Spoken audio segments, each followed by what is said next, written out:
नमस्कार साथियों, मैं पूर्णिमा पाटिल पत्रकार हूँ और आज आपकी एक बहुत ही रोचक और बड़ी रोमांचक एक मुलाकात करवाने जा रही हूँ विंग कमांडर सुहास फणसे जी से। तो सुहास फणसे जी हमें बताएंगे कि किस तरह से एयरफोर्स में वो मतलब जो एयरफोर्स हमारे देश की सुरक्षा करता है और कितना जोखिम भरे वो काम करते हैं। तो मैं तो सबसे पहले फणसे जी लेफ्ट आपको पहले तो मैं सैल्यूट करना चाहूँगी और फिर मैं अपनी बात शुरू करना चाहूँगी। और साथियों, जैसा कि आप जानते ही हैं कि हमारे देश का जो सुरक्षा बल है, जो सुरक्षा संगठन है, वो नेवी है, मिलिट्री है और एयरफोर्स है।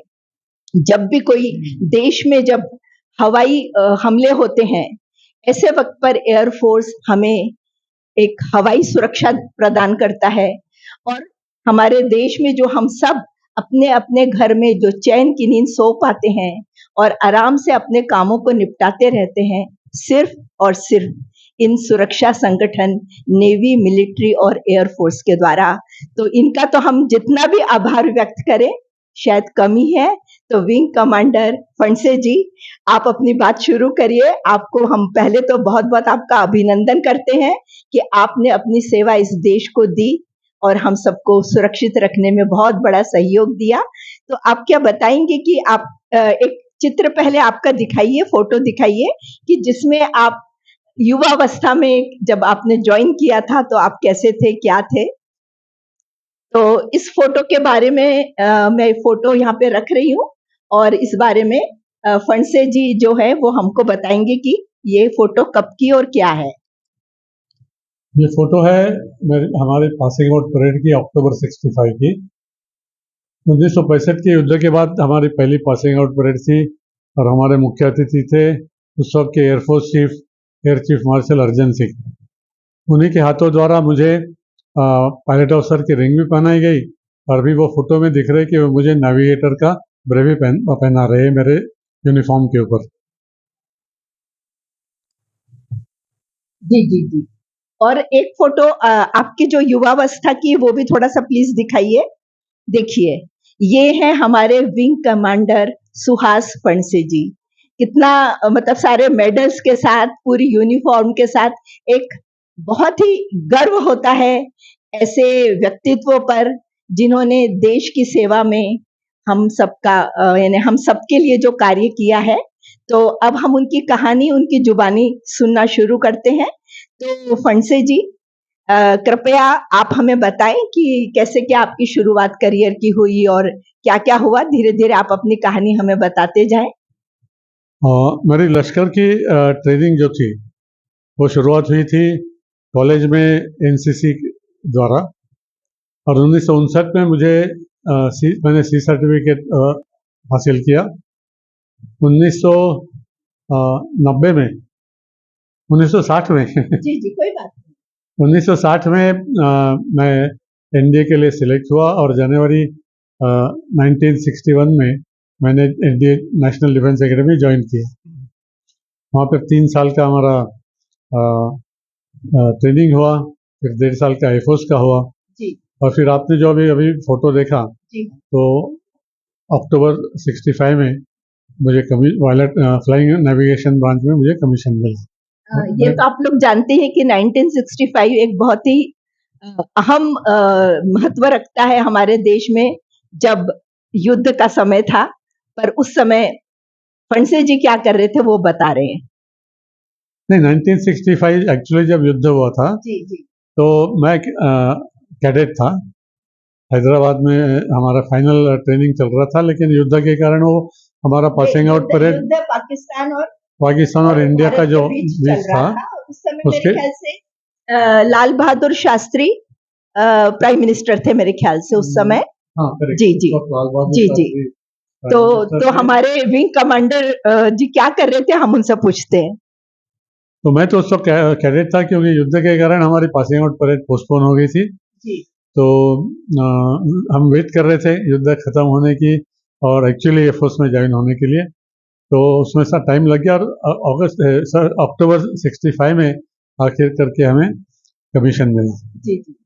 तो ये मतलब अभी जो धीरे-धीरे ये एयर फ़ोर्स में अपने फोर्स को दिखाने के लिए आगे बढ़ रहे हैं और एक बड़ी ही मतलब इनके लाइफ में कोई ऐसी घटना घटी होगी जो हम अभी फंसे जी से पूछेंगे या कुछ जानकारी वो हमको दे सकते, क्योंकि हम सब लोग देखते तो हैं कि ये युद्ध ये हो रहा है, ये युद्ध में चल रहा है, ये तो सब स्क्रीन पे हम टीवी के देख लेते हैं या मोबाइल में देख लेते हैं, लेकिन या फिर पढ़ लेते हैं इसके बारे में अखबारों में।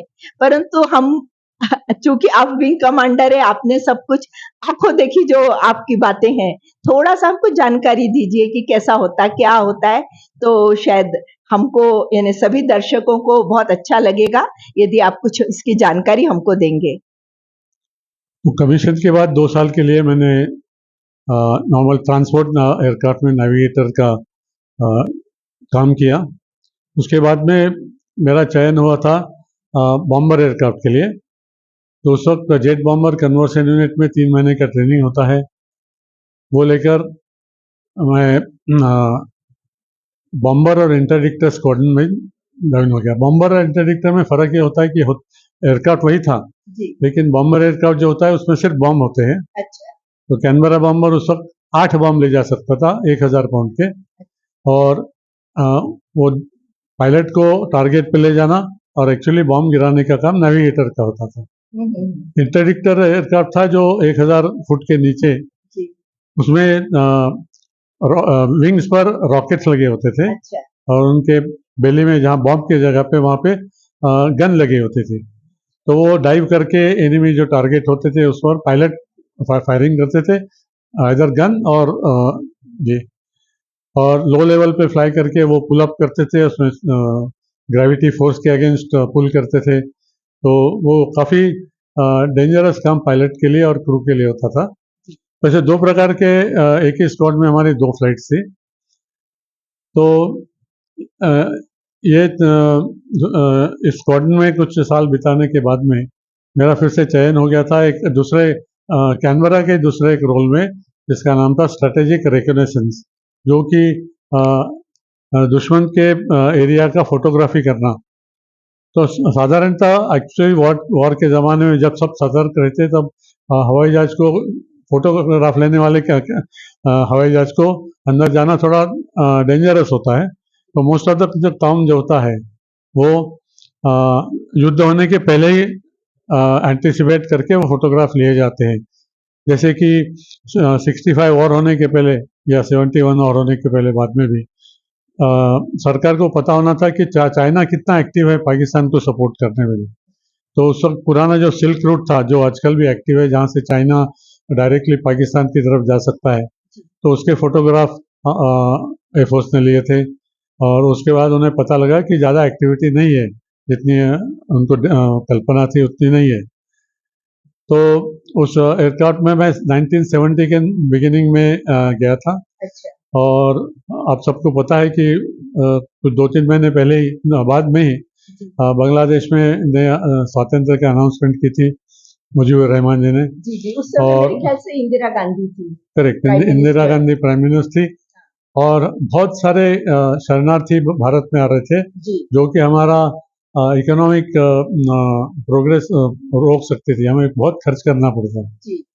तो इंदिरा जी ने उस वक्त अमेरिका से बहुत ये की थी कि आप पाकिस्तान को रोकिए, ये लोगों को भगाइए नहीं वहाँ से भारत में आने के लिए। लेकिन जब वो फेल हुआ तो उन्होंने अच्छी परदेश नीति लाकर रशिया की मदद से ये किया कि अमेरिका हमारे युद्ध में बीच में नहीं आएगा, और फिर उन्होंने युद्ध का ऐलान किया था। तो दिसंबर के मेरे ख्याल से 15 तारीख को युद्ध शुरू हुआ था। तो उस वक्त हमारे स्क्वाड्रन का रोल जो था ऑलमोस्ट काम खत्म हो चुका था। बीच में 2-4 सॉर्टीज हुई युद्ध के दरमियान, बट लेकिन हमारे जो बॉम्बर स्क्वाड थे और इंटरडिक्टर स्क्वाड थे, उनका काम शुरुआत हुई थी। तो पहले ही दिन हमारे बॉम्बर स्क्वाड ने पाकिस्तान के मेरे ख्याल से 8 या 10 हवाई स्थानों पर बमबारी की थी, जिसके जवाब में पाकिस्तान में हम पर बमबारी की थी। तो मेरा उतना ही अनुभव है कि जब पाकिस्तान का कैनबरा आगरा में आकर उन्होंने बॉम्बिंग की थी, तो मैं उस रात को मेरे कमरे में ही था, और वो कैनबरा डिटेक्ट हुआ था एयर रेड की सायरन बजना शुरू हुई थी, तो हम सब लोग बाहर आ गए जो वहाँ पर थे। वहाँ पे डिचेस बनाए गए थे, उसमें हम बैठ गए अंदर जाकर। साधारण एक 5-6 फुट डीप वो डिचेस थे, उसमें बैठ गए। थोड़ी देर में एक एक गन का फायरिंग शुरू हो गया, और फिर हमने वहाँ पे बैठे बैठे देखा कि एक कैनबरा हमारे रनवे के ऊपर से गया और उसने पुलअप किया और बम का आवाज आया जोर से, और वो चला गया। तो उतना ही हमने देखा। जी जी फिर बाद में पता चला कि उसने रनवे के ऊपर एक बम डाला था। उसमें कुछ खास डैमेज नहीं हुआ था, बट बम रनवे पर गिरा था उस वक्त। तो दैट वाज एक क्लोजेस्ट दिस थिंग मैं देख सका था वहाँ पर। और हमारा जो युद्ध के पहले हुआ था वो था, जैसे पाकिस्तान के साथ हमारी जो गुजरात, राजस्थान, पंजाब, जम्मू कश्मीर में जो बॉर्डर है, तो बॉर्डर के आसपास की फोटोग्राफ चाहिए थे आर्मी को। अच्छा। कि जब यदि वो उनके अटैक लॉन्च करते हैं तो पाकिस्तान के सैनिक कहाँ पर रखे हैं, उनके कौन से वेपन कहाँ पर है, वो उनको पता लगे। अच्छा। तो हमारे जो कैनबरा थे उन्होंने अपने अपने फोटोग्राफ लिए थे। मैं सबसे जूनियर था उस वक्त उस स्क्वाड में। अच्छा। तो उस वक्त ये एक आर्मी ने कहा था कि हमारे कैनबरा से वो फोटोग्राफ लेना थोड़ा डिफिकल्ट था, क्योंकि दिन में फोटो लेने थे जी। और टेंशन बढ़ गई थी बॉर्डर पे। तो उस वक्त कैनबरा बॉर्डर क्रॉस करना डेंजरस था। जी जी। तो इसलिए उन्होंने हेलीकॉप्टर में फोटो कैमरा लगा के लेने की आइडिया हमने बनाई। अच्छा। तो उसके फोटोग्राफ हमारे जो पायलट, हेलीकॉप्टर पायलट थे, वो फ्लाई कर रहे थे, और जो हमारे विंडोज में कैमरा लगे थे वो फोटोग्राफ मैंने लिए, प्लान किए थे और अकॉर्डिंगली लिए थे। तो ये फोटोग्राफ लेना बड़ा कॉम्प्लिकेटेड ये था कि एरिया कोई मिस नहीं होनी चाहिए, ओवरलैपिंग फोटोग्राफ होनी चाहिए, मिस नहीं होनी चाहिए। तो आप समझिए कि एल शेप का बॉर्डर है, तो हम जाते जाते हमको थोड़े से अंदर घुस जाना पड़ता था। अच्छा। कि वो आखिरी तक बॉर्डर के फोटोग्राफ आए, और फिर से एकदम हम वापस आ जाते थे। फिर वापस आके इधर उधर घूम के फिर से आते थे, और उसी बॉर्डर पर 90 डिग्रीज का टर्न लेके बाई तरफ से फिर से फोटोग्राफ करते, तो बाहर जो कोना था वो भी कवर हो जाएगा। कैसे करके मैंने जो किया था वो साधारण अमृतसर से लेकर जम्मू तक के एरिया का हमने फोटोग्राफ किया था। और वो जो हमने फोटोग्राफ लिया था, बाद में जब युद्ध हुआ, जब न्यूज़पेपर रिपोर्ट आई, तो मुझे ध्यान में आया कि हमने जो फोटो लिए थे उसमें भी बहुत बड़ी बड़ी टैंक की बैटल हुई थी, आर्मी की बैटल हुई थी, और जिसमें हमारे आर्मी के नौजवानों ने बहुत अच्छा काम किया था। अच्छा। तो मैं ऐसे गृहित धर रहा हूँ कि मेरे फोटोग्राफ से उन्हें मदद मिली थी, क्योंकि ऐसे कोई फीडबैक नहीं आता है कि भाई हमने ऐसे फोटोग्राफ इस्तेमाल किए थे, लेकिन वो फोटोग्राफ इसीलिए लिए थे कि उसका इस्तेमाल किया जाए। तो मैं ऐसे सोच रहा हूँ कि वो फोटोग्राफ भी उनके आर्मी के प्लानिंग में काम आए होंगे। तो ये हुआ मेरे खुद के काम के लिए। लेकिन 71 वॉर में ईस्ट पाकिस्तान में भी काफ़ी सारी फ्लाइंग हुई कैनबरा की। आप जैसे जानते हैं कि उस वक्त ईस्ट पाकिस्तान में पाकिस्तानी एयरफोर्स बहुत छोटा सा कुछ 7-8 एयरक्राफ्ट थे उनके। तो पहले दिन वो 7-8 एयरक्राफ्ट गिरा दिए गए थे, और उनके पास में हवाई जहाज़ों को, हमारे हवाई जहाज़ को रोकने के लिए कोई हवाई जहाज़ नहीं थे वहाँ पर। वो ज़्यादा से ज़्यादा एंटी एयरक्राफ्ट गन इस्तेमाल करते थे, जिसके लिए हमें सभी हवाई जहाज़ को, फाइटर हो, बॉम्बर हो या ट्रांसपोर्ट हो, साधारण 10,000 फुट के ऊपर रहो तो एंटी एयरक्राफ्ट गन से हम सेफ रहते हैं। तो उस वक्त आर्मी के जैसे प्रोग्रेस होती थी, तो उन्होंने जो प्रोग्रेस की उसके फोटोग्राफ हमारे कैनवराज ने लिए थे, जो आर्मी को दिए गए कि भाई कितना डैमेज हुआ था, या आर्मी जो पीछे पीछे हट रही थी इस पाकिस्तान में, उनका क्या हाल है, वो देखने के लिए वो फोटोग्राफ्स लिए गए थे। और मेरे ख्याल से जब ये वॉर ख़त्म हो गई, तो अभी भी हम हमारी सेना वहाँ पर थी। तो उस वक्त एयरफोर्स ने डिसाइड किया कि यह अच्छा मौका है जब हम पूरे ईस्ट पाकिस्तान का मैप बनाने के लिए फोटोग्राफी कर लें। अच्छा। तो हम वॉर में तो फोटोग्राफी करते थे, लेकिन पीस में सर्वे ऑफ इंडिया के लिए भी हम टाइम में देश भर में फोटोग्राफी करते थे, और अभी भी कर रहे हैं। अच्छा। तो अगले 8 दिन में हम 2-2, 3-3 सॉर्टीज करके 3-3 हवाई मिल के हमने पूरा ईस्ट पाकिस्तान या बांग्लादेश का पूरा फोटोग्राफी कर लिया था। और होपफुली अभी जो नए मैप बने हैं जी वो 1970 के में हमने जो फोटोग्राफ लिए थे जी और शायद बाद में लिए थे सैटेलाइट्स वगैरह में, उसके पर लेटेस्ट फोटोग्राफ उनके पास है। जी जी तो ये हुआ कैनबरा में जो मेरा ये हुआ था। जी उसके बाद में मैं काफ़ी एडमिनिस्ट्रेटिव जॉब में गया। जी रेड क्वार्टर में मैंने 4 साल बिताए। फिर अच्छा एक इसमें टेस्ट नेविगेटर करके मैं 3-4 साल था। अच्छा तो वहाँ पर मैं एक छोटा सा हादसा होते होते बचा। अच्छा जब मैं हमारे एक पायलट के साथ वहाँ पे नहीं तो फ्लाइंग करने गया था।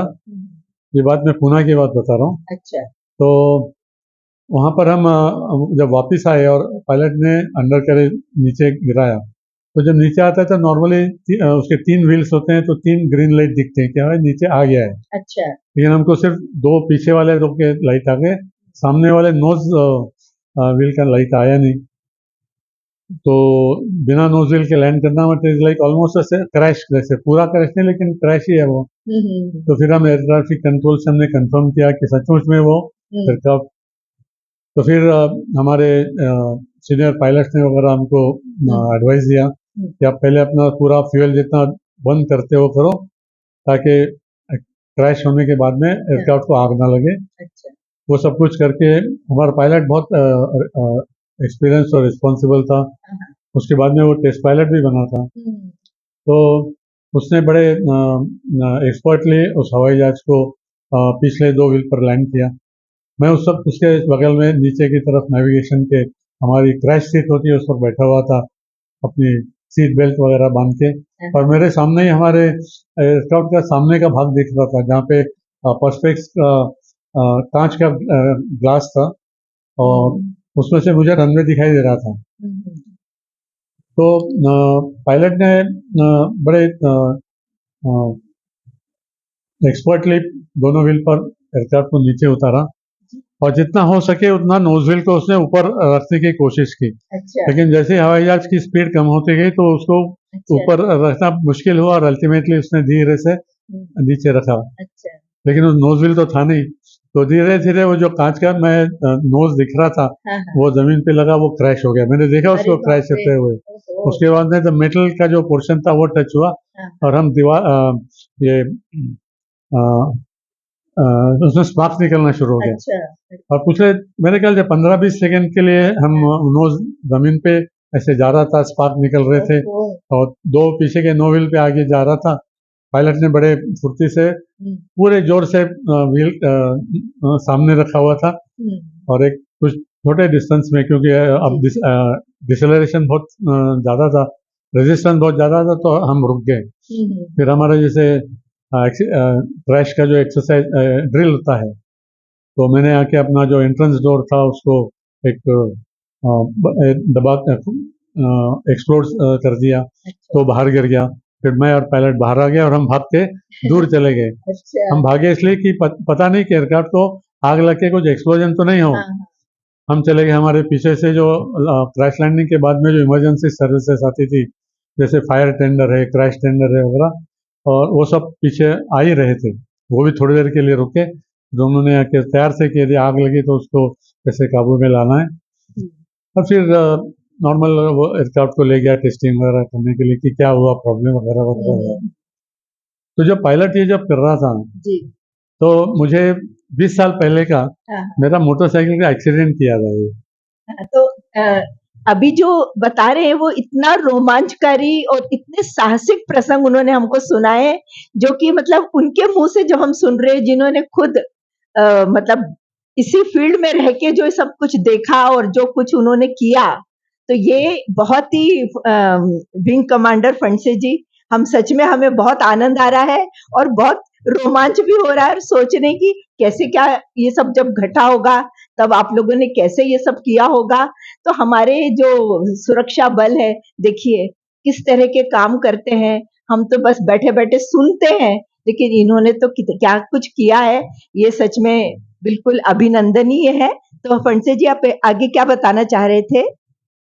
तो ये जब मेरा पायलट जिस तरह से उसने एयरक्राफ्ट लैंड किया और जिस तरह से हिम्मत दिखाई, जी तो मुझे 20 साल पहले मेरे जावा मोटरसाइकिल पर जब एक्सीडेंट हुआ, जी तो मैं उस वक्त 25 साल का था। और जैसे 25 साल के लोग जैसे मैं 80 साल का हूँ, कंपैरिजन अभी अभी फणसे जी अभी 80 साल यानी 81 के करीब उनका चल रहा है, यानी 80 साल पूरे होके 81 चल रहा है।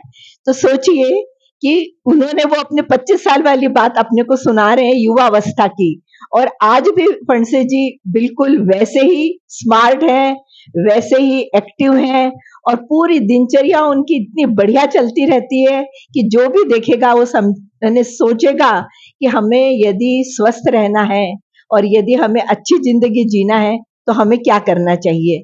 तो अभी मैं जैसे आपको एक फोटो दिखाने जा रही हूँ, जो फणसे जी 25 साल के जब थे और जो घटना अभी हमको वो सुनाने जा रहे हैं, तो उस घटना की फोटो मैं आपको थोड़ा सा दिखाना चाहूंगी, और वो फोटो देखने के बाद आप किस्सा फणसे जी के मुंह से सुनिए।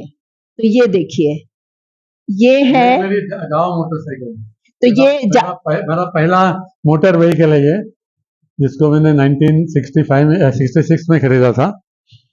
और ये घटना उसके कुछ 5-6 साल के बाद में हुई थी, 3-4 साल के बाद में मेरे ख्याल से। तो मैं उस वक्त छुट्टी में था, और एक शादी के लिए मैं इस मोटरसाइकिल पे जाने वाला था। सामान मैंने मेरे रिलेटिव्स के साथ भेज दिया था। हम नागपुर के बाहर निकले। नागपुर के बाहर निकलते ही मेरा 70, 80, 90 पूरे 100 करके मैं 100 किलोमीटर से तेज जा रहा था। और उस वक्त नागपुर यूनिवर्सिटी अब जहाँ पर स्थित है, वहाँ पे कुछ नहीं होता था। पूरा रास्ता दोनों तरफ से खाली था। उस वक्त रोड डिवाइडर नहीं होते थे, नॉर्मल 2 लेन के रोड थे। नागपुर जो आज हम आधुनिक नागपुर देख रहे हैं, ऐसा कुछ नहीं था। वही फणसे जी बता रहे हैं, जब वो 25 साल के थे तब नागपुर में जैसे कि रोड डिवाइडर वगैरह ही नहीं थे, और वो जिस जावा पे जा रहे थे और आगे क्या हुआ सुनिए। तो अभी जहाँ पर यूनिवर्सिटी है उस एरिया में मैं आया, तो मैं नागपुर के बाहर था। तो मैंने जैसे बताया, मैं 100 किलोमीटर पे गाड़ी चला रहा था। कुछ देर के लिए बड़ा मजा आया, हवा जोर से मेरे दोनों कानों को ये कर रही थी, झूम झूम आवाज आ रहा था। और सडनली जोर का एक्सप्लोजन हुआ, और व्हीकल एकदम स्पीड कम होने लग गई। अच्छा। और मुझे पता लगा कि मेरा पीछे का ट्यूब बर्स्ट हो गया है।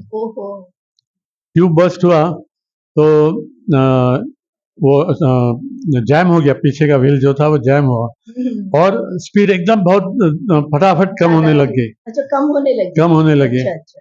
तो मेरा हैंडल मैंने पक्का पकड़ के रखा था। ये सब कुछ हुआ, लेकिन मेरा मोटरसाइकिल एकदम सीधा था रास्ते पर। लकीली रास्ते पर और कोई नहीं था सामने। यानी उन दिनों नागपुर में वैसे भी भीड़ भाड़ कम होती थी, लोग थोड़ी गाड़ियां भी कम चलाया करते थे। आज जो इतना ज्यादा ट्रैफिक है वैसा तब नहीं था। लेकिन उस वक्त भी बैलगाड़ी हो सकती थी। लेकिन कुछ भी नहीं था लकीली। अच्छा। तो मैंने हैंडल पकड़ के रखा, धीरे धीरे मोटरसाइकिल पीछे जाना शुरू हुआ। लेकिन जब मेरे हैंडल मेरे बेल्ट के पास में आ गया, मेरा हैंडल ऐसे पीछे हुआ, मैं मेरी पूरा आधी बॉडी मोटरसाइकिल के आगे चले गई थी। तब मेरे ब्रेन ने कहा कि अब छोड़ो, नहीं तो तुम्हें थमर खनाल मारना पड़ेगा। तो मैंने दोनों हाथ छोड़े। मेरा पूरा इम्पैक्ट जो रास्ते पे लिया, मैंने फोर आर्म पे लिया, और राइट रोल करके मुझे पता नहीं कितने रोल लिए, मैंने 10-12 रोल ले लिए होंगे रास्ते पर, वो डामर के रास्ते पर, गिट्टी पर। लेकिन मेरे ब्रेन ने बहुत काम किया, मुझे वार्न किया कि रोल तो कर रहे हो लेकिन अपना सिर जमीन को नहीं लगाना है। तो पूरे रोल करते वक्त माय ब्रेन वाज अलर्ट। तो मुझे मैं मेरे सर ऊपर नीचे करके मैंने इंश्योर किया कि मेरा बिकॉज मैं बहुत हाई स्पीड पे था जब मैं गया, तो उस पर यदि मुझे थोड़ी सी भी चोट लगती तो बहुत सीरियस हो सकता था।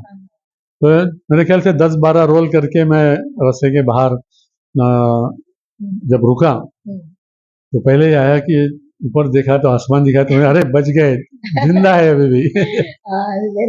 आप जैसे दूसरों को सुरक्षा देने के काम करते हैं, लेकिन आपने खुद को भी सुरक्षित रखने के लिए जो आपके ब्रेन ने काम दिया, और वो भी इतनी युवावस्था में जब बहुत उमंग रहती है, बहुत जोश रहती है, ऐसे वक्त पे जो आप बड़ी स्पीड से जा रहे थे, गिर गए, सब कुछ इतना कुछ हुआ, लेकिन इसके बावजूद आपने जो जिसको बोलते हैं ना प्रेजेंस ऑफ माइंड से जो काम लिया और अपने ब्रेन को रोड से टकराने नहीं दिया और उसको बचाया, ये सच में बहुत ही काबिले तारीफ बात है फणसे जी। और आगे फिर क्या हुआ? तो मेरे कपड़े फटे हुए थे, हाथ और पैरों के, वहाँ पर दोनों हाथों पैरों में चोटें आई थी, लेकिन मैंने हाथ पैर हिलाए तो कोई ये नहीं हुआ कि डैमेज ज़्यादा नहीं था, तो मैं खड़ा हुआ।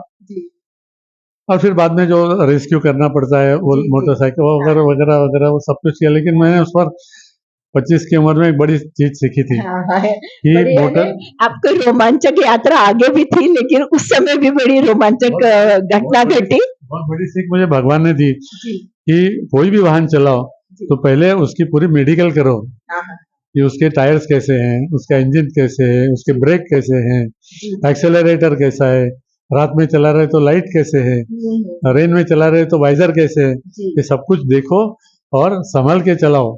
नया व्हीकल लेके एकदम निकल मत पड़ो, जैसे मैं निकल पड़ा था। व्हीकल मेरी थी, लेकिन मैंने अपने टायर वगैरह की तरफ ध्यान नहीं दिया था। वो टायर 50-60 किलोमीटर में शायद और कुछ साल चल जाते, लेकिन मैं जो 100 किलोमीटर चला गया, उसके कारण मेरा एक्सीडेंट हुआ था। तो ये फणसे जी जो बता रहे हैं, ये हम सब दर्शकों में कई युवा भी इसमें सुन रहे होंगे, तो ये एक बहुत अच्छी बात है जिसपे आप लोग भी ध्यान दीजिए कि व्हीकल चलाने के पहले जब भी हम व्हीकल को हाथ लगाते हैं, उसके पहले उसका जो बाकी चीजों का जो ख्याल रखना चाहिए, जो फणसे जी ने बताया, उस पर हम जरूर ख्याल रखें और हम अपनी दुर्घटना से बचें। तो ये तो मैंने सीख ले ली, लेकिन हमें जब यंगर थे, ट्रेनिंग में थे, तो हमें हमारे इंस्ट्रक्टर्स ने और भी बहुत चीजें बताई थी कि भैंस के सामने कभी मत आओ, घोड़े के पीछे कभी मत आओ, और कैसे बताते कि कोई नया नदी या तालाब दिखी तो उसमें स्विमिंग करने जाओ, क्योंकि आपको पता नहीं उसमें कहाँ पे आपको डेंजर हो सकता है। फिर कोई नया आदमी हो तो उसके साथ में दारू मत पियो, जुआ मत खेलो, क्योंकि वो तुम्हें बदमाशी से हरा सकता है या आपको लूट सकता है। ये तो सब बताई थी उन्होंने, लेकिन मोटरसाइकिल के बारे में नहीं बताया था, इसलिए मैंने बहुत बड़ी गलती की थी। तो ये एक एडिशनल सेफ्टी फैक्टर ऐड हो गया मेरे लाइफ में उस वक्त के लिए। नहीं, लेकिन फणसे जी ने कितनी अच्छी बातें बताई है कि कई बार हम मतलब ध्यान नहीं देते हैं, कोई हमको बहुत अच्छा हमसे बात कर रहा है, ये कर रहा है, जल्दी से हम मिक्सअप हो जाते हैं। फिर जो युवा लोग हैं वो तो झट-झट फ्रेंडशिप कर लेते हैं, और जैसा वो बता रहे हैं कि भी कभी पी पा के बैठ जाते हैं, कुछ खेलने बैठ जाते हैं, और ऐसे में कोई तुमको लूट भी सकता है। ये कई तरह की खतरे हैं हमारी जिंदगी में, और फणसे जी के जो अनुभव हैं उससे हमें बहुत लाभ मिल सकता है। यानी हम जब भी साक्षात्कार सुनते हैं तो हमें ये जो बहुत अच्छी-अच्छी सीख मिलती है, क्योंकि ये तो अनुभव की खान है। तो इसीलिए मेरा ये जो हेतु है, जो उद्देश्य है इंटरव्यू लेने का, वो यही है कि आपसे हम बहुत कुछ सीख सकते हैं, और ये सीखने के साथ सारी दुनिया में हम इस बात को फैलाना चाहते हैं, बताना चाहते हैं, समझाना चाहते हैं कि अनुभव से जो सीख मिलती है उसको हम सब बहुत ही शांति से और बहुत ही गहराई से सुने और फॉलो करें। आगे फणसे जी आप क्या बताना चाहेंगे? तो मैंने जैसे बोला कि मैं स्ट्रेटेजिक रिकॉग्निशंस के कैनबरा के फोटोग्राफी करने वाले हवाई जहाज में काम करता था। तो हमारा काम जो था वो सीक्रेट काम करना था। तो हम कहाँ जा रहे हैं ये हम किसी को बता नहीं सकते थे, और हम जब जैसे मैं हमारे यहाँ से देश के अंदर भी कहीं जा रहा हूँ, वो भी मैं किसी को नहीं बताता था। इवन मेरे वाइफ को काफ़ी बार पता नहीं होता था मैं कहाँ जा रहा हूँ। जी, जी। तो इसका एक कारण था कि 1965 और के कुछ 7-8 साल पहले उस स्क्वाड्रन के जो सीईओ और हमारे सीनियर नेविगेटर थे, जी। वो एक फोटोग्राफी करने के लिए पाकिस्तान के अंदर चले गए थे, लेकिन पता नहीं कहाँ से इंफॉर्मेशन लीक हुई थी। अच्छा। पाकिस्तान को पता था कि वो कहाँ जा रहे हैं। अच्छा।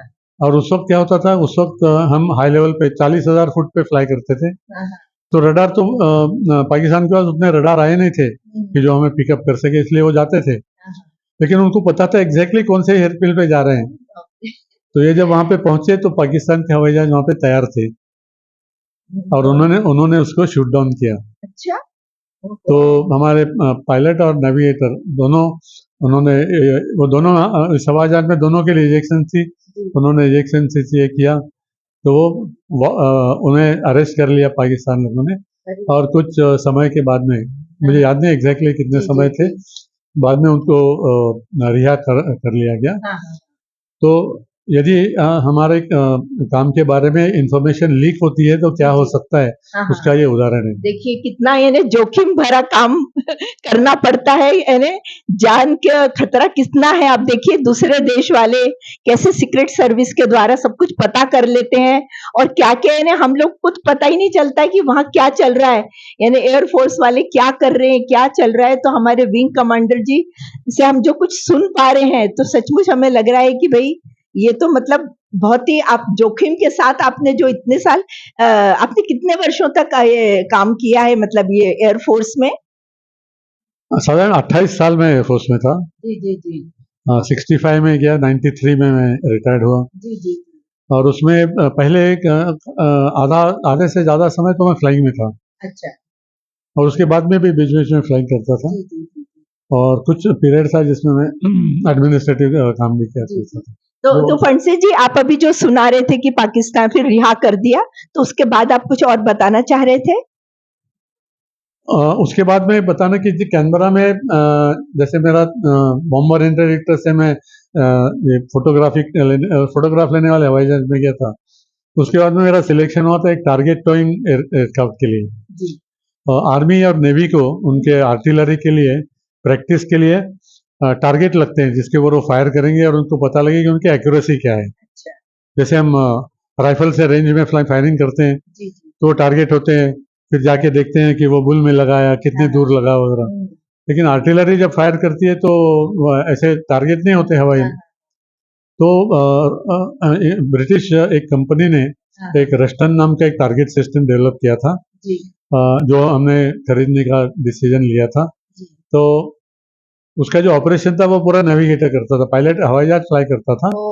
और उसके विंग में बम के जगह पे वो रस्टन टारगेट लगे होते थे। अच्छा और हमारी विंच मतलब हम पानी खींचने का जो ये होता है ना, तो वैसे ही एक रोल करने का, जैसे हम पतंग का जो रोल होता है, जैसे हम गोल गोल रोल करते हैं, तो उस टाइप का एक बहुत बड़ा मशीन होता है जिसमें मेटल केबल होती है, चक्री बोलते हैं चक्री चक्री करेक्ट, मैं याद न कर रहा था वो।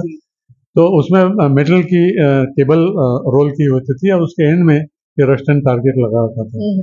तो और उसमें उसमें जो उसके आसपास से जब टारगेट जाएगा तो उसका डिटेल सबको पता लग जाता था। तो उसके ट्रेनिंग के लिए मैं और मेरे 3 साथी नेविगेटर हम यूके में गए थे। रॉयल एयरफोर्स के कैनबरा स्क्वाड में हम जो टारगेट टोइंग एयरक्राफ्ट फ्लाई करते थे उनके साथ में हमने ट्रेनिंग लिया। और ट्रेनिंग करने के बाद में हम वापस आए। तो हमारे 5 ट्रेनर एयरक्राफ्ट थे, उनको हमने कन्वर्ट किया। और जब मैं वापस आया तो 1 साल के बाद में एक एक हवाई जहाज तैयार होकर आना शुरू हो गए। तो फिर हमारा उस स्क्वाड्रन में पोस्टिंग हुआ, तब हम पुणे गए थे। और फिर हमने आर्मी नेवी को सर्विसेज दी उसके लिए। और 1 साल के बाद में मेरा हेडक्वार्टर में पोस्टिंग हुआ कि ये जो टारगेट टोइंग का हवाई जहाज था उसको मैनेज करना। आर्मी को चाहिए, नेवी को चाहिए, तो उसका पूरा साल भर का प्लानिंग था। बिकॉज आर्मी के जो रेंजर्स थी और नेवी की जो रेंजर्स थी वहाँ हवाई जहाज को जाना पड़ता था, तो प्लानिंग करना पड़ता था कि 8-10 दिन के लिए हवाई जहाज जाएंगे, वो सर्विस प्रोवाइड करेंगे वगैरह वगैरह। तो वो प्लानिंग करने के लिए मुझे हेडक्वार्टर में भेजा गया था। तो मैं वहाँ पे 4 साल था। तो जो प्लानिंग करना था वो हमने किया था उसके बाद में। और that was my main flying in Canberra और associated with the Canberra flight. नहीं बहुत ही मतलब काफी रोमांचकारी और काफी साहसिक और काफी रोचक ये किस्से आप सुना रहे हैं, ये बहुत अच्छा लग रहा है। यदि आपको और भी कुछ याद आ रहा हो तो, कि मैं जानती हूँ इतने साल की सर्विस में आपके पास तो ढेरों यानी बुक लिख सकते हैं आप, इतना कुछ आपके पास अनुभव और किस्से हैं। फिर भी इनमें से यदि आपको लग रहा हो कि और भी कुछ आप सुनाना का है तो आप बता सकते हैं। अब मैं जो सुनाऊंगा उसमें मैंने खुद ने फ्लाइंग नहीं किया है, लेकिन कैनबरा हवाई जहाज का उसमें उपयोग किया गया है। बहुत साल पहले मेरे ख्याल से यूके से एक टीम आई थी जो हमारे मानसून का स्टडी करना चाहते थे। तो मानसून में जो गरजने वाले बादल होते थे हाँ। उसको क्यूमुलोनिम्बस बोलते हैं, अच्छा। जो बहुत बड़े अपने गोभी के फ्लावर जैसे दिखाई देते हैं, काले काले होते हैं, हाँ, लेकिन गोभी का फ्लावर सफेद होता है, काले काले होते हैं। तो ये हवाई जहाज उसके अंदर घुसता था और उनके पास में इंस्ट्रूमेंट होते थे, दे टू नोट डाउन द कि उसमें अप करंट्स कितने हैं, डाउन करंट्स कितने हैं, उसमें इलेक्ट्रिक चार्ज कितना है। हाँ। ये काफी जोखिम भरा था क्योंकि अंदर के जो करंट होते हैं बहुत स्ट्रांग होते हैं। जी जी। उसमें यदि आप डाउन करंट में गए तो हवाई जहाज कुछ 10-15 हजार एकदम नीचे जा सकता है। तो हमारे स्क्वाड्रन के क्रू थे जिनके लिए वो जो यूके से हवाई जहाज आया था वो फ्लाई करते थे जी। और इंडियन मेट्रोलॉजिकल ऑर्गेनाइजेशन के साथ में और वो टीम के साथ में उन्होंने काफ़ी सारे सॉर्टेज की थी और इंडियन मेट्रोलॉजी डिपार्टमेंट के लिए काफ़ी सारा डेटा उन्होंने दिया था। तो वो एक काफ़ी जोखिम भरा जो उनसे हमने सुना कि जब वो अंदर घुसते थे तो दोनों के मन में डर तो होता था, लेकिन वो हिम्मत हम तो क्योंकि सुनते सुनते ही हमको तो डर लग रहा है, यानी हम यानी कल्पना कर रहे हैं कि कैसे करते होंगे। और ये क्या एक्चुअली अंदर क्या होता है उसका अनुभव हमारे जी कमांडिंग ऑफिसर थे और उनका जो नेविगेटर था उन्होंने जब हमको बताया जी। तो हमारे भी रोंगटे खड़े हो गए थे। उस वक्त मैं किसी और पायलट के साथ था और हमारे सीओएम उनके नेविगेटर के साथ हम बेंगलोर में थे। जी। बेंगलोर से हम नया कैनबरा लेके हिंदुस्तान एरोनॉटिक्स से लिमिटेड से लेके हम आगरा आने वाले थे। मानसून का समय था जी।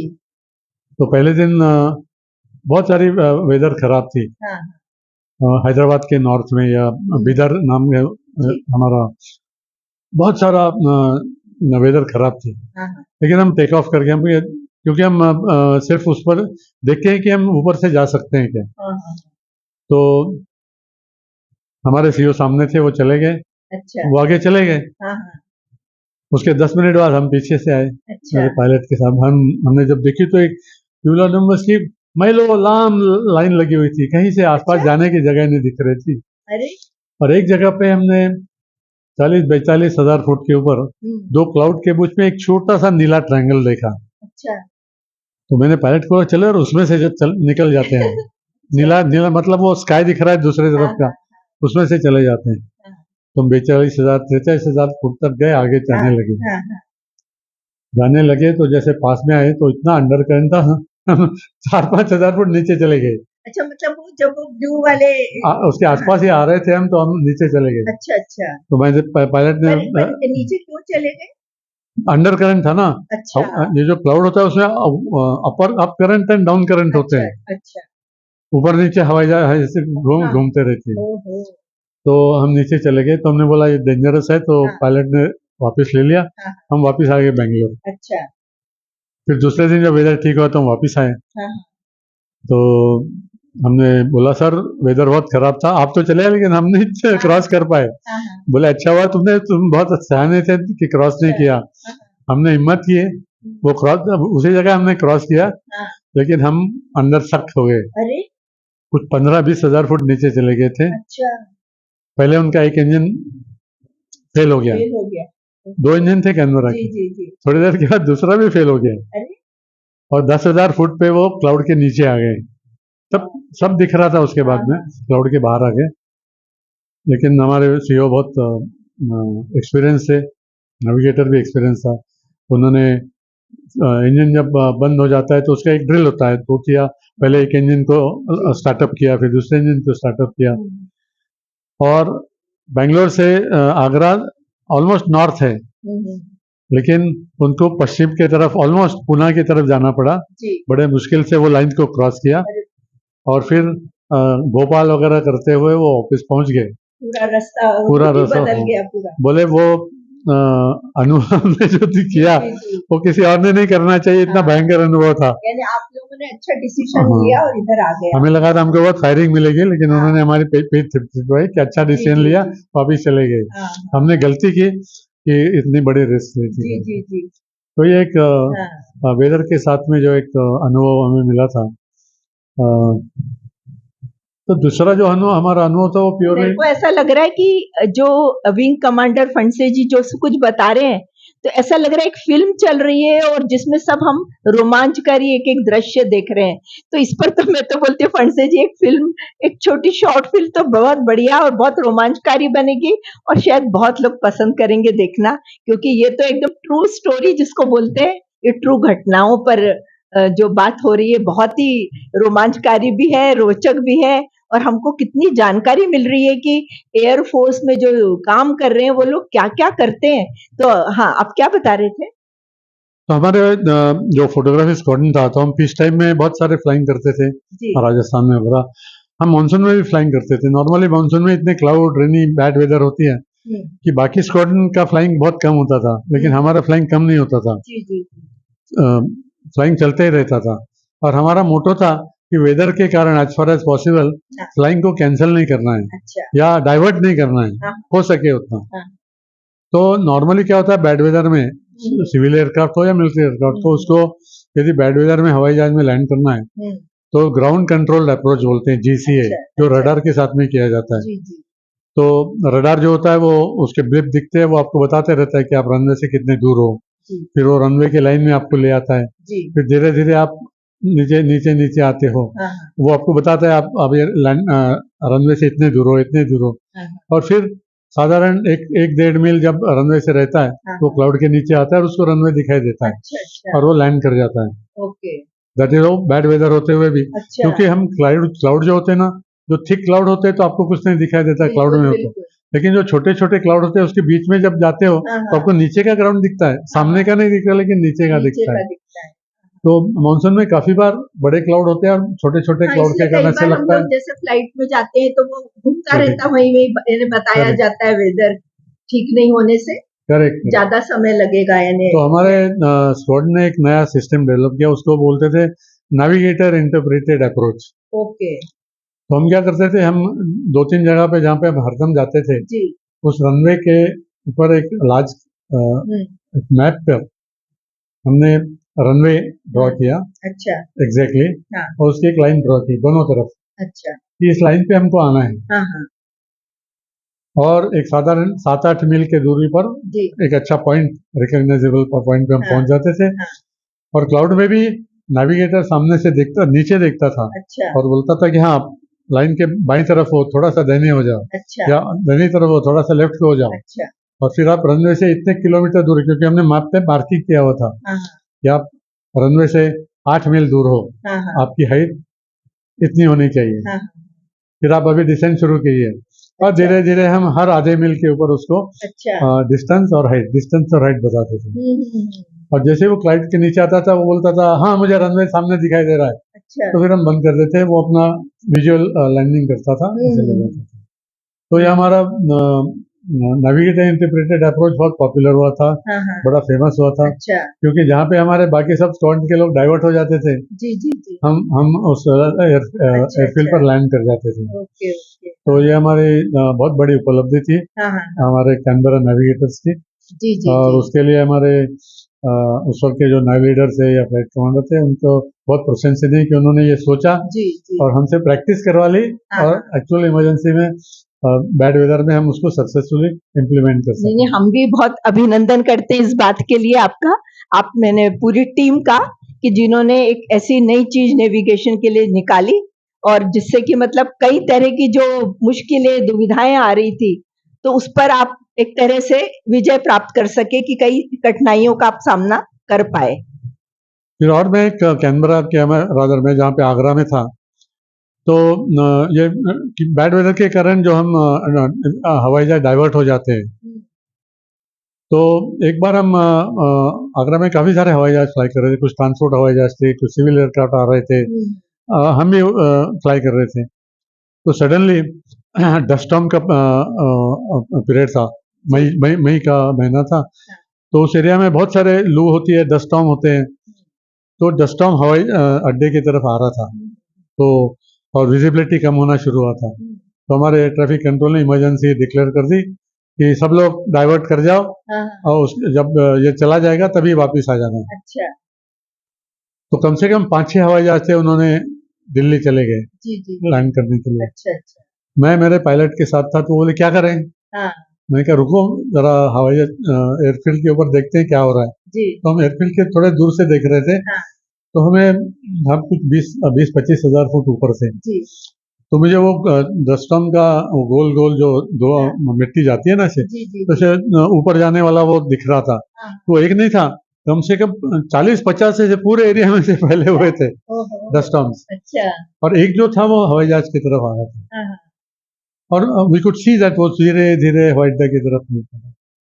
तो मैंने बोला लेकिन उसके पीछे और कोई नहीं है। मैंने हाँ कहा हाँ एक है वो उसकी इस तरफ है, सॉरी, कोई बात नहीं थोड़ा एक सा है उसके दूसरी तरफ था, एक स्पीकर गिर दूसरी गया तरफ था। हाँ और लेकिन मेरे ख्याल से 15-20 मिनट में ये हाँ रनवे क्रॉस कर जाएगा। अच्छा अच्छा तो हम वहीं पे फ्लाई करते रहते हैं, देखते रहते हैं क्या हो हाँ रहा है। हाँ तो हम तो पायलट भी ऐसे बैंक लगाकर वो खुद उसने देखा, हम बोले अच्छा हाँ अच्छा करेक्ट। हाँ हमारे पास फ्यूल काफी था, कोई हाँ जल्दी नहीं थी। जी तो साधारण आधा घंटा हमने रुके। हाँ तो जो बैड वेदर एकदम वेदर विजिबिलिटी एकदम जीरो तक आ गई थी जब अच्छा एक्चुअल डस्ट हवाई अड्डे पर था। हाँ आधे घंटे के बाद में पूरी विजिबिलिटी ठीक हो गई। अरे और वो जो 7-8 हवाई जहाज में उनमें से हम अकेले थे जो वापस अरे आगरा में लैंड कर गए थे वहाँ बाप पे। रे यू आर वेरी तो ये लकी नहीं, तो ये वेदर का हाँ जो हमारे मेट्रोलॉजिकल ऑफिसर ने हमको सिखाया था अच्छा और हमने जो देखा था उसका ये अनुभव का परिणाम था हाँ हाँ कि हमको पता था कि दसम का मतलब ऐसे नहीं कि 100 किलोमीटर दूर चलते रहता है, अच्छा कोई अच्छा छोटे एरिया में होता है 10-12 किलोमीटर में, अच्छा और ऐसे बहुत सारे एरिया में चलते रहता है। हाँ हाँ कि जब आगरा में हो रहा है तो आगरा के पास के पड़ोस में भी हो सकता है, अच्छा या उसके पड़ोस के जो देहात है उसमें कुछ नहीं हो रहा है, वहाँ पे सब कुछ अच्छा ठीक है, हाँ हाँ ऐसे हाँ भी हो सकता है। अच्छा जैसे हम अच्छा देखते हैं ना नागपुर में एक जगह बारिश होती है दूसरी जगह हाँ नहीं होती है। हाँ थोड़ी एक ही शहर में तो ऐसा हो जाता तो है वैसे ही दस्टॉम का भी होता है। अच्छा तो उस अनुभव का फायदा लेकर उस दिन हम हाँ हाँ डाइवर्ट नहीं किए, वहीं पे लैंड कर अच्छा गए। तो अच्छा ये मेरा दूसरा अनुभव था। जी जी अ, जी और नहीं वैसे और हम मेरे को तो लगता है कि जो इस लाइन में जा रहे हैं और जिस ऑलरेडी इस लाइन में है उनके लिए भी ये जो अनुभव सुनना और ये सब पता होना कितना जरूरी भी है और कितना अच्छा भी है और कितना उपयोगी भी है अब हवाई जहाज में सब जगह ऐसे एक्सीडेंट होते हैं, उसमें कुछ बहुत सीरियस भी होते हैं। जी उसका क्यों होते हैं इसमें हम नहीं जाएंगे इस बार। हाँ हाँ लेकिन सबसे बड़ा जो एक्सीडेंट हुआ था जी वो हमारे प्राइम मिनिस्टर मोरारजी देसाई के साथ हुआ था। अच्छा हाँ हाँ अ, इसमें आसाम में जी जोरहाट नाम का एक हवाई अड्डा है, हम्म, जहाँ पर वो जा रहे थे। वहाँ बहुत वेदर बहुत खराब था, अच्छा लेकिन उनका जो हवाई जहाज था उसके पायलट नाविक सब क्रू बहुत एक्सपीरियंस थे। अच्छा तो उन्होंने, जैसे मैंने बोला कि हम हाँ हाँ क्लाउडी एरिया में भी हम लैंड करते थे, जी जी जी उन्होंने भी सोचा हम लैंड कर जाएंगे। अच्छा लेकिन पता नहीं क्या हुआ, हाँ हाँ मुझे कारण पता नहीं क्या हुआ। जी जी जी वो एयरक्राफ्ट रनवे से कुछ 1-1.5 माइल हाँ पहले ही क्रैश कर गया, लाइन में, अच्छा रनवे के लाइन में। ओहो तो नोज में जमीन को टकरा गया। हाँ सामने जो पायलट नेविगेटर, जो 2 पायलट एक नेविगेटर इंजीनियर, वो वहीं के वहीं मर गए। अरे लेकिन प्राइम मिनिस्टर सबसे पीछे खड़े थे, पीछे अच्छा बैठे हुए थे हाँ उनके हाँ सीट में। हाँ और उनके पीछे ही हमारा जो ट्रेनी इंजीनियर था, हाँ हाँ जो सामने उसके इंजीनियर के साथ में पूरे सॉर्टी में बैठा हुआ जी था, जी जी वो लैंड करने वाले थे, वो पीछे आके प्रधानमंत्री जी के पीछे हाँ बैठ गया था। अच्छा तो पीछे का जो भाग था वो सुरक्षित था, ओहो सिर्फ सामने का भाग अच्छा क्रश हो गया था ऐसे। अच्छा फिर उन्होंने प्राइम मिनिस्टर को बताया कि सर ऐसे ऐसे हुआ, मैं भी देखता हूँ। फिर उसने दरवाजा हाँ खोला, हाँ हाँ उनको धीरे धीरे बाहर लेके आए हवाई जहाज से। उसमें भी आग लग सकती थी, इसलिए जी पहले जी उनको जल्दी उनको जल्दी से बाहर दूर लेके निकाला गए, हाँ उनको बिठाया। हाँ तो उसके बाद में लोकल अथॉरिटीज वहां पे पहुंच गए, अच्छा और फिर बाद में जो प्रधानमंत्री के जी लिए जी होता है वो सब कुछ हो गया। अच्छा फिर अच्छा इन्वेस्टिगेशन हुआ। मैं आई जी not go into the details क्यों हुआ था, या आई कैन लेकिन ये अंडरस्टैंड प्रधानमंत्री के साथ हुआ एक बहुत बड़ा हाँ हादसा था। सच में ये ना ये तो मेरे को लगता है उस समय न्यूज़पेपर में भी ये घटना आई थी बहुत एक्सपीरियंस लोग होते हुए भी जी वेदर ऐसी होती है जी कि हम अपने को भगवान नहीं समझ हाँ सकते हैं। हाँ बिल्कुल जैसे मैंने आप बिल्कुल पहले बताया कि हम जी जी सक्सेसफुली वेदर को करते थे, जी लेकिन कभी तो भी हमको हार माननी चाहिए बिल्कुल कि वेदर इज सच गॉड में इज सुपीरियर टू अस, बिल्कुल और बैकआउट कर जाना चाहिए। बिल्कुल लोग बिल्कुल कहेंगे कि अरे क्या प्रधानमंत्री को ले गए थे हाँ और हाँ आप लैंड नहीं कर पाए वहां पे। हाँ लेकिन जी इट्स जी better to take that blame बिल्कुल then to crash like this. Yes yes क्योंकि प्रकृति जो है उस पर किसी का वश नहीं। प्रकृति जब कुछ करेगी तो किसी को नहीं पता होता है, चाहे कितना ही अनुभवी कोई हो। और इतना अनुभव होने के कारण मतलब उन्होंने कम से कम पीछे बैठे हुए प्रधानमंत्री को बचा लिया, ये भी बहुत बड़ी बात हुई। लेकिन हमको ये बात तो मानना पड़ेगा कि ईश्वर कहीं है जो बहुत कुछ करता रहता है, और जो मनुष्य है वो अपनी तरफ से प्रयास करता रहता है। और बस मैं अब यानी बहुत सारी घटनाएं हमारे विंग कमांडर फणसे जी के पास हैं, हम सुन सकते हैं, लेकिन समय को देखते हुए एक छोटी सी बात मैं बताना चाहूंगी कि अभी तो आप लोग सब हमने जो उड़ान के किस्से सुने, तो इतने उड़ान भरने के दौरान और इतने कार्य करने के दौरान भी फणसे जी की जो एक लिटरेरी फील्ड में जो उनका इंटरेस्ट है, उनकी रुचि है, और जो इतना लिखते पढ़ते हैं, तो मैं बस थोड़ा सा फणसे जी आपसे पूछना चाहूंगी कि रिटायरमेंट के बाद आप लिख रहे थे या आप पहले भी कुछ लिखते रहते थे? नहीं, रिटायरमेंट के पहले मैं कुछ लिखता नहीं था। मैं मेरे फ्लाइंग करियर में ही उसमें मुझे बहुत सारी परीक्षा भी पास करनी पड़ी थी वगैरह वगैरह, तो हम टेस्ट देते थे, तो उसी में बिजी रहते थे। एयरफोर्स की भी परीक्षाएं होती थी, तो और बहुत फ्लाइंग करते थे, तो वो नहीं था। रिटायरमेंट के बाद में जब टाइम कैसे बिताए के आया, तब मैंने लिखना शुरू किया था। तो यानी फणसे जी का ऐसा है कि उनमें वो प्रतिभा तो थी, लिखने की इच्छा भी थी, लेकिन समय नहीं था, क्योंकि तब वो अपने करियर और अपने एयरफोर्स के जो कार्यों में और ट्रेनिंग में और कई चीजों में उलझे हुए थे। लेकिन उसके बाद जब वो रिटायर हुए, तो उन्होंने ऐसा कुछ लिखा कि एक बार तो ऐसा लगेगा यदि उनका एक पार्ट एयरफोर्स का हटा दो, तो सिर्फ लिटरेरी फील्ड की बातें कर सकते हैं। इतना कुछ उनके पास मटेरियल है लिखा हुआ, और इतना कुछ वो गाते भी हैं, बता भी सकते हैं। लेकिन जैसा कि काफी सारी बातें हमारी होने के कारण काफी लंबी बात हो गई है, बिल्कुल छोटे से मैं आपको बताना चाहूंगी कि थोड़ा आप फणसे जी इसके बारे में बताइए, अपनी पुस्तक के बारे में। ये मेरा किताब है जिसमें पूरा काम मैंने किया हुआ है। ये पुस्तक का नाम भी बताइए। मैंने इसका कंठलेखन भी किया हुआ है, कंप्यूटर पर मराठी फॉन्ट इस्तेमाल करके। उसका प्रिंटिंग भी मैंने मेरे प्रिंटर पे किया हुआ है। एक मिनट में बताना चाहूंगी कि इस पुस्तक के अंदर जब मैंने खोला, तो जो प्रकाशक है वो भी फणसे जी है, लेखक फणसे जी हैं। मतलब सोचिए कि लिखा भी उन्होंने, प्रकाशन भी उन्होंने किया है। मतलब इतनी, जिसको बोलते हैं ना मल्टीफेसेट जो पर्सनालिटी है, वो हमारे विंग कमांडर फणसे जी की है। मैं तो देख के दंग रह गई थी, मुझे लग रहा था कि उनसे लिटरेचर पर बात करूं कि एयरफोर्स के बारे में बात करूं। खैर, अभी हम थोड़ा मिली जुली बात तो हम करेंगे थोड़ी सी। तो फणसे जी इसमें इसका देखिए, इस पुस्तक का नाम है, थोड़ा में पास में, अच्छा ये तो थोड़ा उल्टा दिखेगा इसमें, तो फणसाचे गरे, ये कथा संग्रह है। तो इसमें कितनी कहानियां हैं? इसमें कुल 16 कहानियां हैं। इसमें 16 कहानियां, और ये किस विषय, अलग अलग विषय पे, उसमें ज्यादा करके विनोद ज्यादा है, कुछ सस्पेंस वाली भी कहानी है, कुछ रोमांटिक कहानी है। तो अलग अलग थीम में ये कहानियां बनाई गई है, और ये सब कहानियां अलग अलग दिवाली अंकों में प्रसिद्ध हुई है। देखिए, यानी दिवाली अंक में असल में थोड़ा, जो लोग जरा बड़े लेखक रहते हैं या जो बहुत क्वालिटी लेखन करते हैं, तो तभी दिवाली अंक में स्थान मिलता है। तो फणसे जी का जो लेखन है, वो भी उनके एयरफोर्स के कार्यों से कुछ कम नहीं है, ऐसा मैं मानती हूँ। और इतनी कहानियों के साथ फिर दूसरा ये भी देखिए आप कि ये देखिए, एक ये दूसरी पुस्तक है, यह है फणसाचे गीत गरे।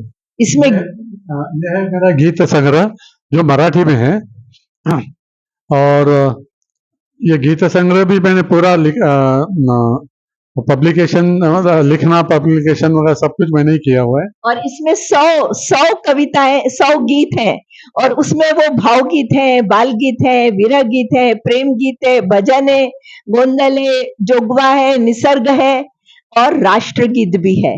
मतलब सोचिए कि कितनी विविधता है उनके लेखन में। ऐसा कई बार होता है कि जो लेखक है वो एक दिशा में लिखता है कि भाई विज्ञान है तो विज्ञान विषय पर, यदि भावगीत है तो भावगीत पर, यदि भक्ति गीत है तो भक्ति गीत की किताब। लेकिन इसमें कितनी विविधता है, मतलब आप सोचिए कि फणसे जी क्या-क्या सोच के अलग-अलग इसमें लिखते हैं। लेकिन बस फणसे जी मैं चाहती हूँ एक छोटा-सा कोई गीत आप हमको इसमें से खुद आपका लिखा हुआ, आपके द्वारा प्रकाशित किया हुआ और आपके द्वारा गाया हुआ एक छोटा-सा गीत हमको प्लीज़ सुनाने की कृपा करें।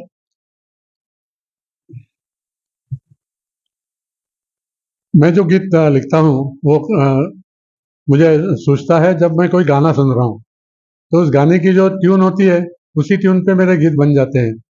तो ये जो मैं गीत सुना रहा हूँ आपको, इसका ट्यून आपको बहुत प्रसिद्ध ट्यून है, आप समझ जाएंगे वो। रप रप पाऊस पडे, रप रप पाऊस पडे, पावसाच्या धारांनी, पावसाच्या धारांनी धरतीच्या अंगणात सरितांना पूर चढे, रप रप पाऊस पडे, रप रप पाऊस पडे, तहानलेल्या तहानलेल्या धरतीला तृप्त करे, रप रप पाऊस पडे, रप रप पाऊस पडे, ग्रीष्माच्या क्षोभाने वृक्षांनी कोरड्या झालेल्या धरतीला हरितवसनी केले, रप रप पाऊस पडे, रप रप पाऊस पडे। दूसरा जो सांजा था जिसमें मैं थोड़ा सा अटक गया था, जी जी जी, वो था प्रीतीच्या ओलाव्याने तहानलेल्या धरतीला तृप्त करे, धरतीला तृप्त करे, रप रप पाऊस पडे, रप रप पाऊस पडे। बहुत ही सुंदर। यानी आप उसका जो शब्द है, एक एक शब्द को देखिए, एक एक भाव को देखिए। और अभी तो मतलब जब ये इनका साक्षात्कार ले रहे हैं तो वर्षा ऋतु बस अभी शुरू हुई है, तो और भी वो एकदम से समसामयिक भी बहुत लग रहा है। और वैसे तो उनकी विविधता बहुत है। एक आध और भी फणसे जी से कहेंगे कि एक आध और भी कुछ सुनाइए आप। जब मैं 66 ईयर्स का ओल्ड हुआ था, तो उस दिन मेरे बर्थडे को 1 अगस्त को मुझे एक गीत सूझा था। अच्छा। तो वो मैं आपको सुनाता हूँ। जी। ये मराठी में इसका ये है, माझं वय 66। जी। माझं वय 66, मी होईन 67, जीवनाचा आनंद लुटण्याचे उद्दिष्ट, माझं वय 66, वर्षा वर्षाने मी होईन आणखीन वृद्ध, वर्षा वर्षाने मी होईन आणखीन वृद्ध, सर्व वर्षागणिक होईल आयुष्य समृद्ध, उत्सुकतेने अनुदिनी बघतो पहाटची मी वाट, माझं वय 66, मी होईन 67, जीवनाचा आनंद लुटण्याचे उद्दिष्ट, शरीर होईल दुबळे माझे झिजत झिजत झिजत, शरीर होईल दुबळे माझे झिजत झिजत झिजत, तरुण होईल मन आनंदी भिजत भिजत भिजत, आतुरतेने बघतो मी दुसऱ्या दिवसाची वाट, माझं वय 66, शतक गाठणे नाही माझ्या आयुष्याचे लक्ष, शतक गाठणे नाही माझ्या आयुष्याचे लक्ष, आनंदाचे क्षण मोलाचे होतील कितीतरी लक्ष, सुखद क्षणांना वेचून होते मन धष्ट आणि पुष्ट, माझं वय 66, मी होईन 67, जीवनाचा आनंद लुटण्याचे उद्दिष्ट, जीवनाचा आनंद लुटण्याचे उद्दिष्ट। बहुत बढ़िया। और आपकी कुछ जो, यानी ये तो आपने एक से एक लिखी है और काफी हास्य भी है, विनोद भी है, व्यंग भी है, भाव भी है, भक्ति भी है और देश प्रेम भी है। तो मैं ये जो आपकी कहानी के कुछ शीर्षक 2-4 पढ़ के सुनाइए। बड़े शीर्षक ही पढ़ो तो ऐसा लगता है कि बस ये तो पढ़ना ही पड़ेगा, और इसके 2-4 शीर्षक थोड़ा आप बताएंगे तो अच्छा लगेगा। गऱ्यांची ओळख. गरे मीन्स हर एक स्टोरी को मैंने कहा है फणसाचे गरे, तो उसमें होता है, मराठी में है ये, पाश्चात्य राहणीत रमलेल्या महत्वाकांक्षित विवाहित मराठी स्त्रीच्या कल्पनेतून प्रत्यक्षात बहरलेला वऱ्हाडी एथनिक हॉलिडे ही माझी पहिली कथा आहे. ये जो आपने कुछ एक लालू कुछ मैंने कुछ पढ़ा था, वो थोड़ा शीर्षक बताइए उसका। वो है क्लिंटन का है, सिर्फ आप शीर्षक थोड़ा बताइए। वो शीर्षक सुनकर ही लग जाएगा कि भाई क्या कथा लिखी होगी बढ़िया। ये नहीं, यहाँ पे सामने में शायद नाम दिखे थे मेरे को। मैं बताता हूँ. जी जी। याहो क्लिंटन अमुच्या गावा या नावाची जी कथा आहे, तर बिल क्लिंटननी आपल्या शहरात यावे.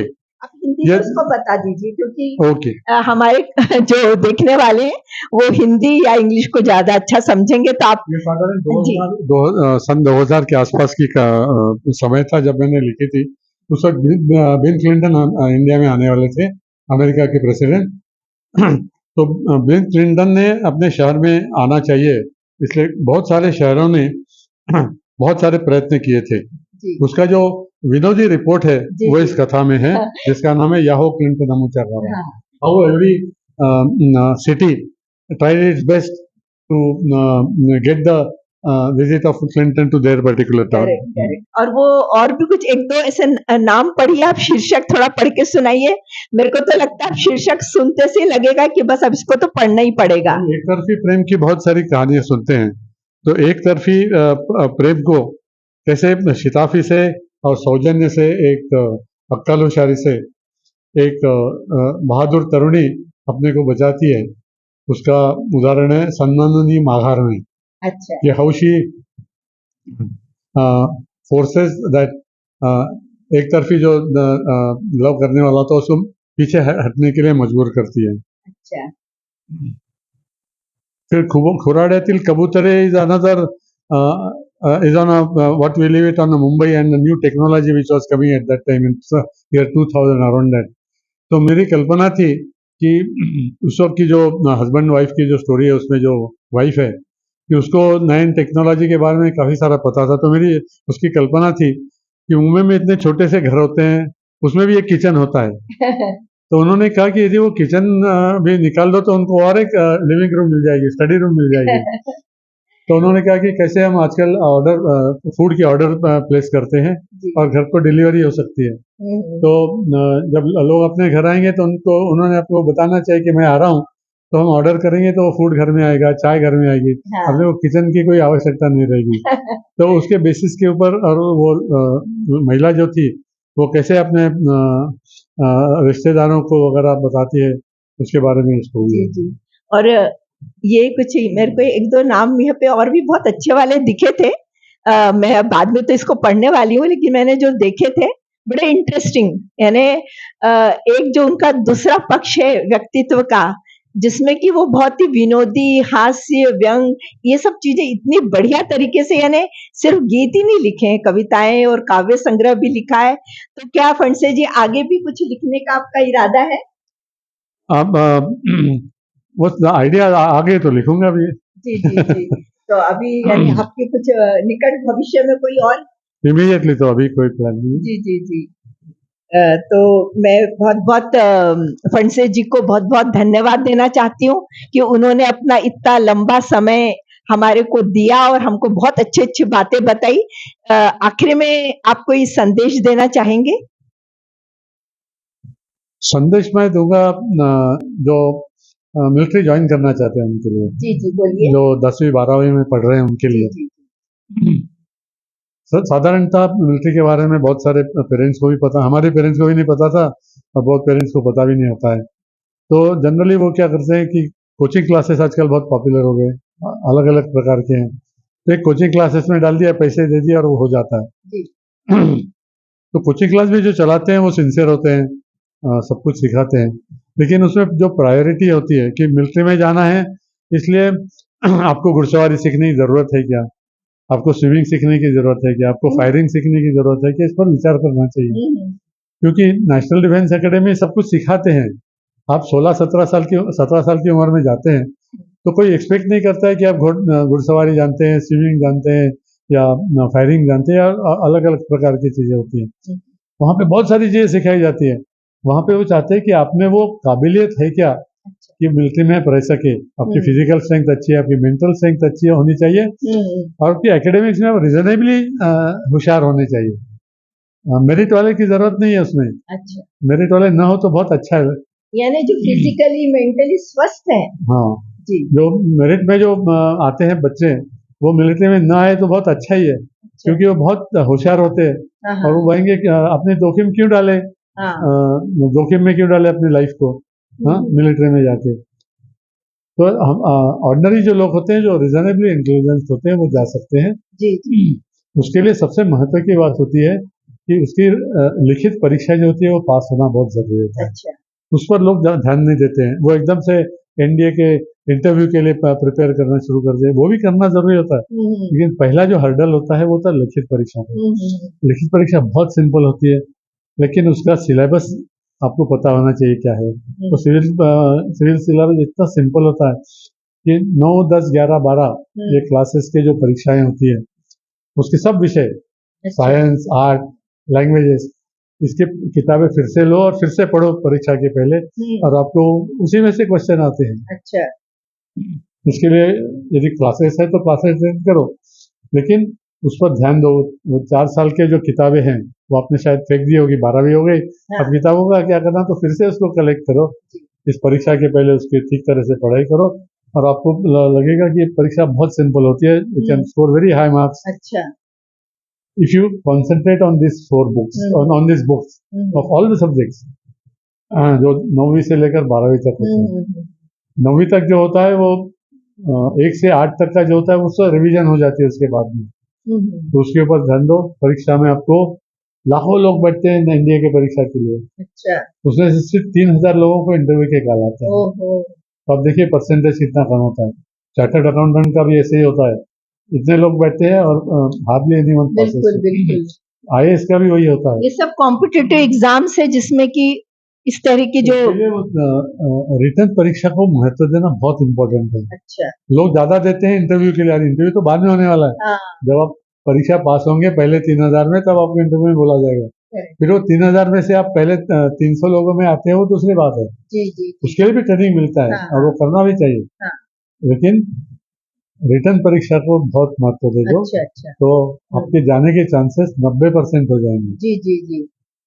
हाँ, हाँ। यही मेरा आपके यंग मिलिट्री में जो जाना चाहते हैं उनके लिए नहीं, संदेश। ये बहुत अच्छे वक्त पे फणसे जी आपने ये बात बताई।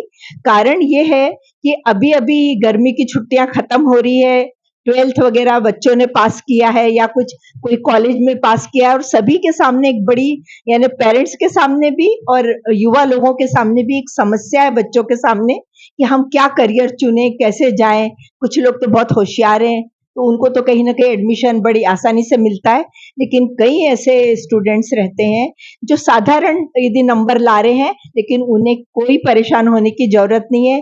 हमारे विंग कमांडर फणसे जी ने अपने अनुभव से जो इतनी अच्छी बात बताई है, यदि उसको हम थोड़ा भी ध्यान में देते हुए अपनी परीक्षा की तैयारी करें, अपने करियर के चुनाव करें, तो बहुत बड़ी सहायता मिल सकती है। तो फणसे जी आपका बहुत बहुत आभार, बहुत बहुत आभार। आपने बहुत अच्छा, हमको सब बहुत रोमांचित करने वाली घटनाएं भी सुनाई, और अपना करियर बनाने वाली बातें के लिए भी बहुत अच्छे टिप्स दिए। तो बहुत अच्छा लगा, बहुत बहुत धन्यवाद। और सभी श्रोताओं को भी मैं बहुत बहुत धन्यवाद देना चाहती हूँ।